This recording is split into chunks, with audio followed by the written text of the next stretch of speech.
La correction et la rétroaction textuelle offrent différents avantages. Elle permet de corriger et d'annoter directement les travaux écrits par les étudiants. Elle permet d'insérer des hyperliens vers des ressources supplémentaires et elle permet d'utiliser différentes couleurs pour modifier le texte, surligner, etc. Les principaux logiciels qui peuvent être utilisés pour faire de la correction et de la rétroaction textuelle sont Microsoft Word, qui est bien connu, et Acrobat DC, qui est un logiciel gratuit. Microsoft Word ou Acrobat DC offre différentes possibilités et fonctionnalités pour faire de la correction et de la rétroaction numérique. Le tableau qui suit présente ses principales fonctionnalités. Dans le logiciel Microsoft Word, la correction et la rétroaction textuelle peut prendre la forme de modifications directement dans le texte en utilisant la fonction suivi des modifications, fonction qui est relativement connue par tous les enseignants. Une autre fonctionnalité qui peut être utilisée pour faire de la correction et de la rétroaction textuelle avec le logiciel Word, c'est de surligner dans le texte en utilisant l'outil de surlignement et les différentes couleurs qui sont proposées. Ainsi, une première question qu'on peut se poser, c'est avez-vous déjà pensé à utiliser un code de couleur lorsque vous faites de la correction et de la rétroaction textuelle? Par exemple, le surligné en jaune voudrait dire que c'est une faute de français envers un élément intéressé repéré par le correcteur. En rouge, c'est une erreur de structure ou de contenu et ainsi de suite. Ce qui est important quand on utilise un code de couleur comme ça, c'est de spécifier sur le site web du cours ou lorsqu'on retourne le travail à l'étudiant, de lui indiquer ce que veut dire le code de couleur. Une autre fonctionnalité qui peut être utilisée pour faire de la correction et de la rétroaction textuelle avec Word, c'est l'insertion de commentaires sous forme d'encadrés. Cela amène à se poser la question, où faut-il mettre des encadrés?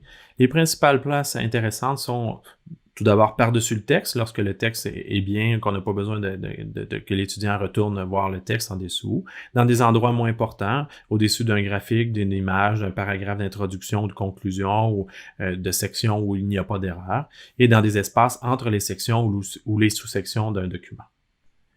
La correction et la rétroaction textuelle avec le logiciel Word peut être combinée avec des logiciels de correction d'orthographe comme le logiciel Antidote.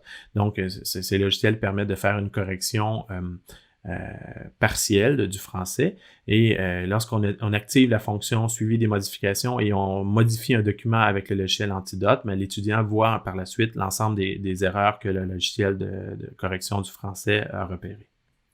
L'utilisation du logiciel Acrobat Reader DC, qui est gratuit, pour faire de la correction et de la rétroaction textuelle, permet d'utiliser plusieurs fonctionnalités.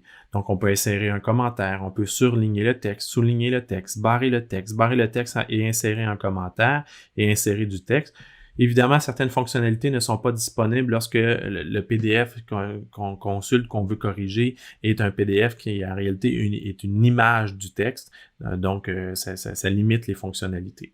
Mais par contre, dans tous les cas, on peut utiliser l'insertion d'encadrés avec du texte. On peut insérer même des commentaires audio directement dans les PDF et insérer des éléments graphiques comme des flèches, des formes, etc.